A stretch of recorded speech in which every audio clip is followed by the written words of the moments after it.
ወንድማችን መንፈስ ቅዱስ የክርስቶስ መንፈስ ነው አይደለም? መንፈስ ቅዱስ የክርስቶስ መንፈስ ነው ካልከኝ ክርስቶስ ኢየሱስ በሞተ ሰዓት በስጋ ነው ወይ ሞተ ነው የኔ ጥያቄ? ነው ወይ ነው አይደለም ነው የኔ ጥያቄ? ወንድሜ አሁን ይሄ ነው። ቅድም አንተ እኮ አፌ ላይ ስትቆም ነበር። ጥያቄ መንፈስ ቅዱስ የክርስቶስ መንፈስ ነው አይደለም? በጣም አሪፍ፣ በጣም አሪፍ፣ በጣም አሪፍ። አንደኛ ተሰሎንቄን ክፈትልኝ ቶሎ በል። እሺ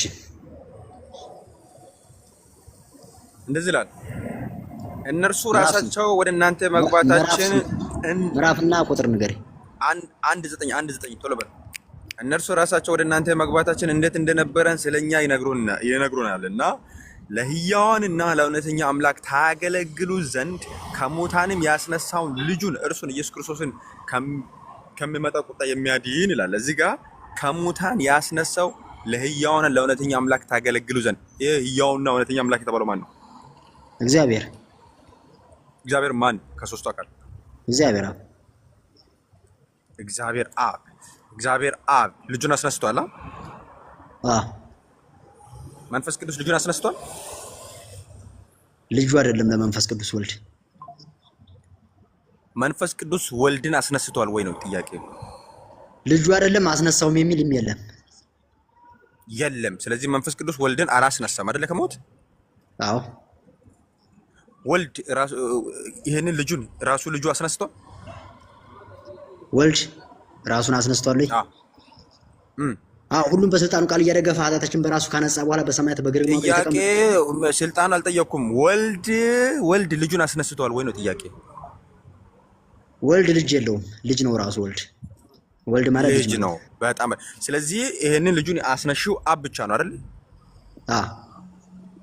ቴንክ ዩ። በጣም አሪፍ። አብ ብቻ ነው። ሐሳቡን እንዳይቀር ልብ ብላችሁ ስሙ። በዮሐንስ ወንጌል 2 ቶሎ በል። ዮሐንስ ወንጌል 2 2:19 ይህን ቤተ መቅደስ አፍርሱት በ3 ቀን አነሳዋለሁ አላቸው። ይህን ቤተ መቅደስ አፍርሱት በ3 ቀን አነሳዋለሁ ሲል ስለ ቤተ መቅደሱ ስለምንድን ነው እያወራ ያለው?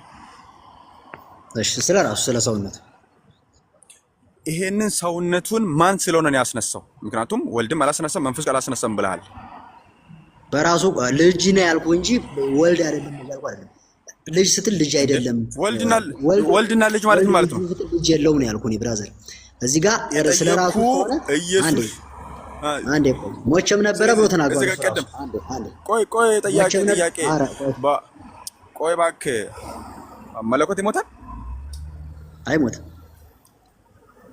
ስለዚህ ተራ ምንድነው ሞቸም ነበር ምናምን የምትለው? ስለዚህ እዚህ ጋር በስጋ ሞተ በመንፈስ ያው ሆነ ይላል ጴጥሮስ ላይ። ስለዚህ ጥያቄ ኧረ በጌታ ለዚህ ልጅ ነው አሁን ዝም ብሎ ይሽከራከራል ዝም ብሎ እንትን ስል። ስለዚህ እዚህ ጋር ይሄንን ሰውነቱን ያስነሳው አብ ነው ወልድ ነው? እሺ አብ ነው። እዚህ ጋር ያለው ራሱ እንደተነሳ ነው የሚነግረን። እዛ ጋር ግን ስለዚህ ይሄንን ቤተ መቅደሱን አነሳዋለሁ ብለህ ተናጋሪው እዚህ ጋር ኢየሱስ ነው አይደል? አዎ ኢየሱስ ነው። ቴንክ ዩ። ኢየሱስ አብ መሆኑን እዚህ ጋር አወቀን። ምክንያቱም አንደኛ ተሰሎንቄ ላይ ከአብ ውጭ አላነሳም። ስለዚህ እዚህ ጋር አነሳዋለሁ ብለህ ተናጋሪው ኢየሱስ ነው። ስለዚህ ኢየሱስ አብ መሆኑን አወቀን። እሺ ዮሐንስ ወንጌል 14 ላይ ቅድም የጠቀስከኝ ጥቅስ ቆይ ዮሐንስ ወንጌል 14 ከቁጥር 23 ላይ አስነሽው 23 ላይ ኢየሱስም መለሰ አለውም የሚወደኝ ቢኖር ቃሌን ይጠብቃል፣ አባቴም ወደ እርሱ ይመጣለን፣ በእርሱም መኖሪያ እናደርጋለን። ስንት አካል ናቸው ወደ አንተ ውስጥ ወደ አንተ የሚወጡት? የዮሐንስ ወንጌል ምዕራፍ ስንት ነው? 14:23 ስንት አካል ናቸው ወደ አንተ የሚመጡት? እሺ ቶሎ በል አትብላብኝ ደቂቃዬን። ኢየሱስም መለሰ አለው የሚወደኝ ቢኖር ቃሌን ይጠብቃል፣ አባቴም እንደዚህ ነው። በኋላ እኔ እሄዳለሁ በአንተ መንገድ ነው የሚያስጨንቀኝ። ሁለት አካል ነው የሚመጣው። ስለዚህ በአንተ ውስጥ ሁለቱም አካል በአካል ነው የሚገባው በመንፈስ? እግዚአብሔር መንፈስ ነው ሲጀመርም እኔነትን ይዞ ነው የሚመጣው እንጂ ወልድ መንፈስ ነው ወይ? ወልድስ መንፈስ ነው? መንፈስ ነው። አዎ መንፈስ ቅዱስም መንፈስ ነው። አዎ መንፈስ። ስንት መንፈስ ነው በአንተ ውስጥ የሚኖረው? እንመጣለን ስል ስንት መንፈስ ነው በአንተ ውስጥ የሚኖረው ላልከኝ ነገር እንመጣለን ስል ስንት መንፈስ በአንተ ውስጥ ይኖራል? ሁለት መንፈስ። ቴንክ ዩ መናፍስት ማደሪያውን ከቆጭ። ስለዚህ ሁለት መንፈስ ይዘህ የመናፍስት ማደሪያውን ቁጭ ትላለህ ማለት ነው። መንፈስ ይልህ ቃል ክርስቶስ ኢየሱስና በቃ ሁለት መንፈስ በአንተ ውስጥ ይመጣል። ስለዚህ ኢየሱስ በዮሐንስ ወንጌል 14 28 18 ላይ ወላጅ እንደሌሉ ልጆች አልተዋቸውም ብሏል አይደል? አዎ። ስለዚህ ኢየሱስ ካረገ በኋላ መጥቷል አልመጣም? እነሆ ከዛሬ ጀምሮ ሁል ጊዜ ከእናንተ ጋር ነኝ ብሏል ማቴዎስ። መጥቷል አልመጣም? አየህ ይመጣል። ዝም ብሎ አየህ ሰዓቱን በለው። እናመሰግናለን። ደቂቃ ከጨርሳችኋል። ሶሪ እሺ። አዎ ጥያቄ አሁን ሲጠየቀው ዝም እያለ ነው እየመለሰ ያለው። ታውቃለህ ዝም እያለ ወደ ጥያቄ አይቼዋለሁ። እኔ የምር በጣም የሚደብረውም ታውቃላችሁ የሆነ ስንጠይቅ ዝም ይላል። ቆይ አንዴ ደቂቃን ጨርሳል። አሁን ከዚህ በኋላ መናገር ማችል ነው። ወደ ጥያቄ ልገባ። አይ ችግር የለም። የማይከበት መንገድ አለ። ደቂቃውን አስጀምርልኝ። ተቀምጦላል ወንድም አለ። እሺ ኢየሱስም መለሰ አለው የሚወደኝ ቢኖር ቃሌን ይጠብቃል፣ አባቴም ይወደዋል፣ ወደ እርሱ እንመጣለን ያለው ማና ማናችን መጡት እዚህ ጋር? እሺ ቁጥር 4 አንብብልኝ። ማና ማን መጡት?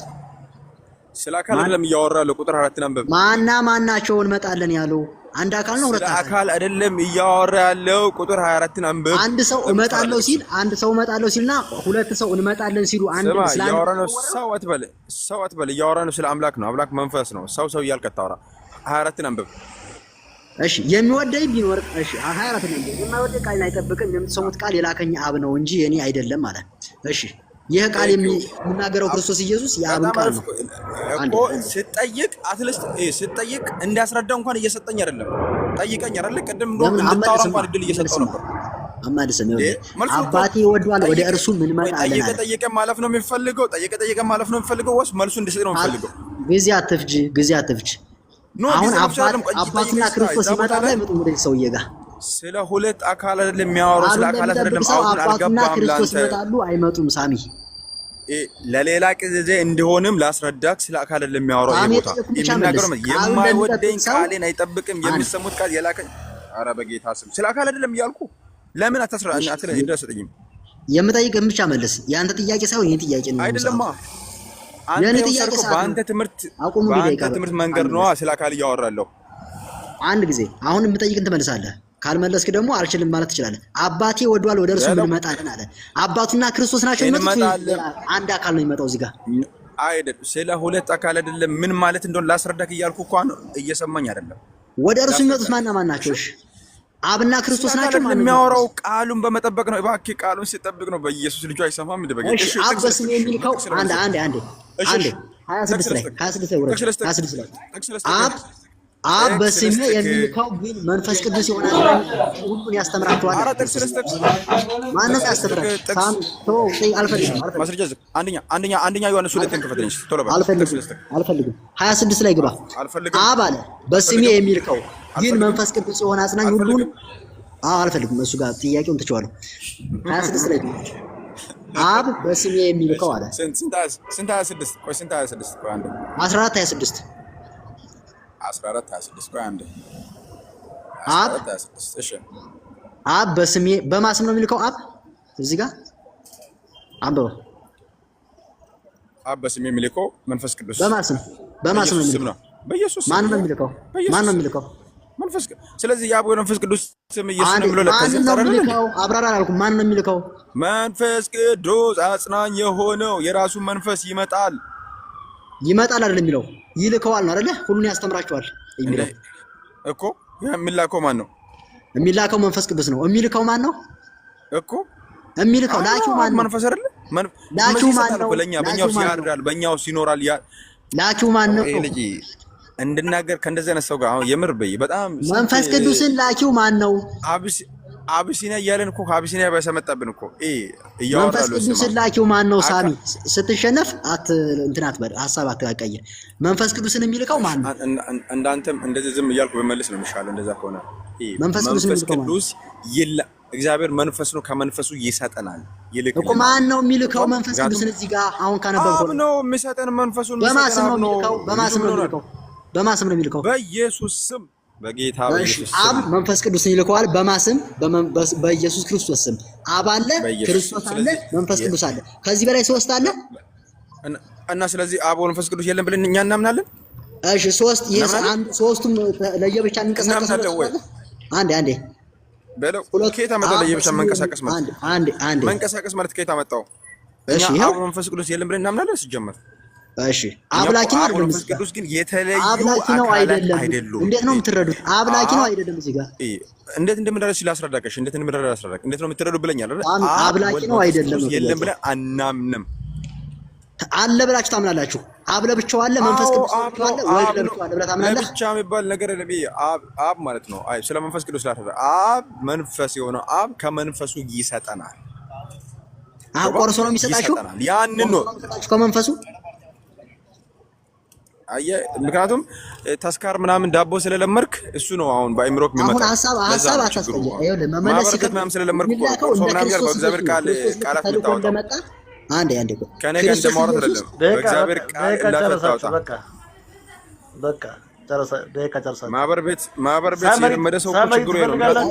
ብዙ አትተች ሳሚ ቆይ በቃ ጨረሳችኋል። በእግዚአብሔር ቃል እንደዚህ እንዲቀልድማ ደስ አይልም። አንተ ቆርሶ ምናምን ትላለህ እንዴ? ስለ እግዚአብሔር ቃል እያወራን አይደብርም እንዴ? ቆይ ተው በቃ ሳሚ መንፈሱ ይሰጠናል አልክ። አብ የሚለው ግን መጽሐፉ ነው። ቅዱስ ይልክላችሁ አይደል? በቃ ላስረዳክ። በቃ አሁን 3 ደቂቃ ስጠን። ፒኤስ ለሱስ ሳመሪ ትፈልጋላችሁ? 3 ደቂቃ ግዴታ ነው። በዚህማ በጣም ማውን ነገር ነገጠውና ሳመሪው ትችት የሚኖርበት ወይስ የተመርታችሁን ነው የኖርበት? ትምህርቱን ቲፔጅ ስድብ ሳይሆን ትምህርቴን ይንቀፍ፣ ትምህርቱን ይነቅፋሉ። ትችት ከተጀመረ በነገራችን ላይ አሁን ጀምረሃል። ስድብ አይደለም ያልኩት አንተ ነህ ጀመርኩ እንጂ አንተ ቆርሷል እኮ ስለ መንፈስ እንዴት እንደሚሰጣ አንዴ ያልከው ፒኤስ አሁን እሱ በመለሰው ነገር ላይ ሳሚ ቆይ አንተ ሚውት አድርጌሃለሁ። አሁን አርፋችሁ ሁለታችሁም የየራሳችሁን ትምህርት ተሳስተናል የምትሉት ካለም ታጣሩታላችሁ ማለት ነው። ወይም ደግሞ ሰው እንዲያውቅልን የምንፈልገው አለ በጥያቄና መልስ ጊዜ አላገኘን የምትሉ ከሆነ የምትፈልጉትን መልእክት ማስተላለፍ ትችላላችሁ። እሺ ፒኤስ ትችት ስድብ ምናምን ሳይሆን እሱ ትችቱ ይቀርተው አይጠቅምም። ትችት አይደለም እኮ ማውራው ትችት አይደለም። እሱ እየጠየቁ ቀደም ሁለት መንፈስ ያለውን ዝም ብዬ ልዝላል። ስለዚህ በቃ እንደፈለጋችሁ እንትን እንደዛ ከሆነ አካሄዳችሁ እሱም የፈለገው ይታች አንተ ነው የፈለገው ይታች ስድብ ነገር ፐርሰናል ነክ ነገር ስድብ ፐርሰናል ነክ አናወራም። ግን በጠየቀኝ መሰረት ሳሚ እንደዚህ ጠየቀ እንደዚህ መለሰልኝ መጽሐፉ እንደዚህ ነው የሚለው ብሎ 3 ደቂቃ አስቶንና የራሳችን ሐሳብ እንከምትና ይበቃናል ይመስለኛል። ብዙ ሳምንት ተቻቻት ከተጀመረ ነው ብዙ ደስ ለምን ግን ትምህርታችሁን የምታረጉት ግን ይሻል ነበር። ስለዚህ ላለመዳኔ እሱ ብዙ ጊዜ ስለሚወያይ ስለሚያውቅ የምታደርገው ምንድነው ትምህርት ላይ የምታተኩር የከለ ሃይማኖት ትምህርት ምናምን ሳይሆን እሱ የተናገረው ትምህርት እንደዚህ የሚል ነው። እንደዚህ መታረም አለበት ብለህ በመጽሐፍ ቅዱስ ማሻሻያ መስጠት ትችላለህ። መተቸት ማለት ይሄ ነው። በሱ መንገድ ተጠቀም ላለመዳኔ እንጂ ለነሱ እንዳትደርስ። እኔ ሃይማኖት አልተችም። ስለ መጽሐፍ ቅዱስ የሚናገረውን ብቻ ልናገር። ለምሳሌ አሁን አነበብኩት ላይ የዮሐንስ ወንጌል ምዕራፍ 14 ቁጥር 26 ላይ አብ በስሜ የሚልከው ግን መንፈስ ቅዱስ የሆነ አጽናኝ እርሱ ሁሉን ያስተምራችኋል፣ እኔ የምነግራችሁን ሁሉ ያሳስባችኋል። ቅድም ማቴዎስ 16 ላይ ዮሐንስ 16 ላይ ያነበብኩላችሁ ማለት ነው። ክርስቶስ ኢየሱስ እኔ ብሄድ ይሻላችኋል፣ አጽናኙ ወደ እናንተ ይመጣል፣ እኔ ካልሄድኩ አይመጣም እያለ የተነገረው ይሄ ራሱ ነው። እና ስለ ጽድቅ ዓለምን ይወቅሳል እየተባለ የተነገረለት መንፈስ ቅዱስ ራሱ ነው። ይህ መንፈስ ቅዱስ ራሱ አስተማሪ ነው። ከመንፈሱ አብ መንፈስ ነው። ከዛ ከመንፈሱ ላይ ቀንሶ ምናምን የሚባል ነገር የለም። ራሱን ፐርሰን ነው መንፈስ ቅዱስ ይላካል። ወልድ ክርስቶስ እንደተላከ ትንቢተ ሚልክያስ ላይ መልእክተኛ ይልካለሁ የምትፈልጉት ጌታ በድንገት ወደ ቤተ መቅደሱ ይመጣል እንደተባለው ክርስቶስ ኢየሱስ መጣ። መንፈስ ቅዱስም ልክ እንደዚሁ እልከዋለሁ አለ ኢየሱስ ክርስቶስ። እኔ እልክላችኋለሁ ብሄድ ይሻላችኋል እልክላችኋለሁ አለ። በሐዋርያ ሥራ ላይ ደግሞ ተሰብስበው የነበሩበት ሰዓት ላይ ፈሰሰባቸው፣ ወረደላቸው። ስለዚህ መንፈስ ቅዱስም እንደ ክርስቶስ ተላኪ እንጂ እንደዚህ ከቀንሶ የሚባል ነገር የለም። አብ ነው የሚልከው። ላኪው ማን ነው? አብ ነው። በማስም ነው የሚልከው? በክርስቶስ ኢየሱስ። ክርስቶስ ኢየሱስም እዛው 16 ላይ ተናግሮታል። ምን ብሎ? ከኔ ካለው ወስዶ ይነግራችኋል። ከማ ካለው ወስዶ ይነግረናል? ከክርስቶስ ኢየሱስ ካለው ወስዶ ይነግራችኋል፣ ያስተምራችኋል ብሎ ተናግሮታል። ስለዚህ መንፈስ ቅዱስ ከአብ የሚላክ ነው። ክርስቶስ ኢየሱስ ሲሄድ የሚልከው መንፈስ ቅዱስን ነው። አብ ላኪ ነው። አብ ተላኪ አይደለም። ስለዚህ ትንቢተ ኢሳይያስ ላይ ቅድም ጌታ እግዚአብሔርና መንፈሱ ልከውኛል ሲል ክርስቶስ ኢየሱስ እየተናገረ እንደሆነ እንረዳለን። ከዛ ደግሞ አሁን ክርስቶስ ኢየሱስ ደግሞ ሲናገር አብ የሚልከው የእውነት መንፈስ እያለ የሚናገረው ስለ መንፈስ ቅዱስ ነው። ያ መንፈስ ቅዱስ በአካል መልክ እንደ ርግብ መጣ። ሉቃስ ወንጌል ላይ በአካል መልክ እንደ ርግብ መጣ፣ የምወድ ልጄም አንተ ነህ የሚል ከሰማይ መጣ። የማ ድምፅ? የአብ ድምፅ። ማን እየተጠመቀ? ወልድ ኢየሱስ ክርስቶስ። ስለዚህ ወልድ ኢየሱስ ክርስቶስ አንድ ፐርሰን ነው። የሚጠመቀው አካል ወልድ ክርስቶስ ነው። በአካል መልክ ደግሞ የመጣው መንፈስ ቅዱስ ነው። የምወድ ልጄ ደግሞ አንተ ነህ ያለው አብ ነው። ስለዚህ ሶስት አካል ወይም ሶስት እኔነት ያለው ፐርሰን የለም ማለት አንችልም።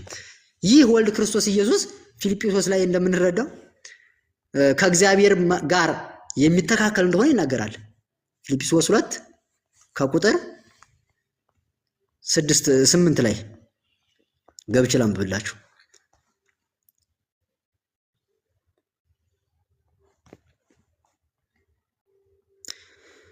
እሺ እርሱ በእግዚአብሔር መልክ ሲኖር ሳለ ከእግዚአብሔር ጋር መተካከልን መቀማት እንደሚገባ ነገር አልቆጠረውም። ነገር ግን የባሪያን መልክ ይዞ በሰው ምሳሌ ሆኖ ራሱን ባዶ አደረገ። ይሄ ክርስቶስ ነው ኢየሱስ። በቃ እኔ አሁን ጥቅሱን የእግዚአብሔር ቃል ስለሆነ እየጨረስ ብዬ የሰጠሁት ጊዜው። ኦኬ ሳሚ ልስጥሃውን ጊዜውን ውሰድ።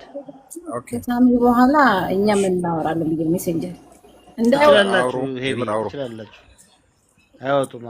እሺ ቆይ እሺ በመጀመሪያ ደረጃ በእግዚአብሔር ቃል ላይ በተለይ ስለ እግዚአብሔር ሲወራ ቆርሶ ምናምን እያለ በእግዚአብሔር ላይ ያላገጠውን ነገር እዚህ ማሳየት እፈልጋለሁ። በመጽሐፍ ቅዱስ ሉቃስ ወንጌል 11 ከቁጥር 11 ላይ ታችሁ ከሆነ አባት ከሆናችሁ እናንተ ማንኛውም ልጅ እንጀራ ብለምን እርሱ ድንጋይ ይሰጣልን? አሳ ደግሞ ብለምን በአሳ ፋንታ እባብ ይሰጣልን? ወይስ እንቁላል ብለምን ግንጥ ይሰጣልን? ይልና ይላል እናንተስ እንካስ እናንተ ክፎች ስትሆኑ ለልጆቻችሁ መልካም ስጦታ መስጠት ካወቃችሁ ይላል በሰማይ ያለው አባት ለሚያምኑት እንዴት አብልጦ መንፈስ ቅዱስ ይሰጣችኋል። እናንተ እንኳን ክፎች ስትሆኑ ለልጆቻችሁ እንደዚህ መልካም ስጦታ መስጠት ዳቦ ብለምን ድንጋይ እንደዚህ እንቁላል ብለምን ግንጥ ይሰጣል ወይ? ይሄን እንኳን መስጠት ካወቃችሁ በሰማይ ያለው አባት እንዴት አብልጦ መንፈስ ቅዱስ አይሰጣችሁም? መንፈስ ቅዱስ ልብ በሉ ማን ነው የሚሰጠው? አብ ነው የሚሰጠው። ይሄን ምን አለ ወንድማችን ቆርሶ አለው። ምክንያቱም እንደዚህ በእነሱ ትምህርት ተሰጥቶ አይባልም። ልብ በሉ በዮሐንስ ወንጌል 17 ቁጥር 37 ላይ ከበዓሉም በታላቅ ቀን ኢየሱስም ቆሞ እንዲህ ብሎ ጮኸ፣ ማንም የተጠማ ቢኖር ወደ እኔ ይምጣና ይጠጣ። በእኔ የሚያምን መጽሐፍ እንዳለው የሕይወት ውሃ ወንዝ ከሆዱ ይፈልቃል። ይህን ነገር በእርሱ ለሚያምኑት ሊቀበሉ ስላላቸው ስለ መንፈስ ቅዱስ ተናገረ። የተጠማ ቢኖር ወደ እኔ ይምጣና ይጠጣ። መንፈስ ቅዱስ ልብ በሉ መንፈስ ቅዱስን አያውቁትም። አሁን ወንድማችን ምንድን ያለው? ወደ እናንተ እንመጣለን በሱ መኖሪያ እናደርጋለን ያለው ምንድን ያለው? ሁለት መንፈሶች በእኛ ውስጥ መጥተው ያድራሉ አለ። ሁለት መንፈስ ሲኖር መናፍስት ነው የሚባለው። ለእናንተ ተዋለሁ መንፈስ አለ አይባልም። እንደዚህ ይላል የማይወደኝ ቃልን አይጠብቅም፣ የሚሰሙት ቃል የላከኝ የአብ ቃል ነው እንጂ የኔ አይደለም ይላል። የኔ አይደለም አስምርበት፣ የኔ አይደለም የሚለው ይሄንን ጥቅስ ይዛችሁ በአንደኛ ዮሐንስ 2 ከቁጥር አቦ ጥቅሱን ሰዓቱ አለቀብኝ። አንደኛ ዮሐንስ 2 ከቁጥር 24 ላይ ሄዳችሁ ስታዩ እንደዚህ ይላል እናንተስ ከመጀመሪያ የሰማችሁት በእናንተ ጸንቶ ቢኖር ከመጀመሪያ የሰማችሁት በእናንተ ቢኖር እናንተ ደግሞ በአብና በወልድ ትኖራላችሁ። ስለዚህ አብና ወልድ በእኛ ነው፣ እኛ በአብና ወልድ እንኖራለን የሚባለው ቃሉን በመስማት ነው፣ ቃሉን በመቀበል ነው፣ ቃሉን በመጠበቅ ነው እንጂ ሁለት አካላት በእኔ ውስጥ ይኖራሉ ማለት አይደለም። አውዱ እያወራሉ ሌላ፣ ወንድሞቻችን ያሉ እዛ ስለሰማዮች የሚረዱት ሌላ። ስለዚህ መጽሐፍ ቅዱስ ወደኛ እንመጣለን ስል ያንን ቃሉን በመጠበቅ ነው አብና ወልድ በእኛ አለ የሚባለው እንጂ ሁለት መንፈሶች ይኖራሉ ማለት አይደለም። ሁለተኛ ደግሞ ሰዓቴ በእናታችሁ ወይኔ ወይ መጨረሻ ስለሆነ ትንሽ 1-2 ደቂቃ ልሂድበት። ይፈቅዳል ኤምጂ ልስታችሁ ላለመዳኔ ወሬ ጨርሷል እሱ አይ ቢጨመር ደስ ይለኛል አውላኒ ጨምሩት ላይ አንተም ሲጨመር ለሱም ጨምሩ ይላል ያ ችግሩ እሱ እኮ ይበቃችሁ በቃ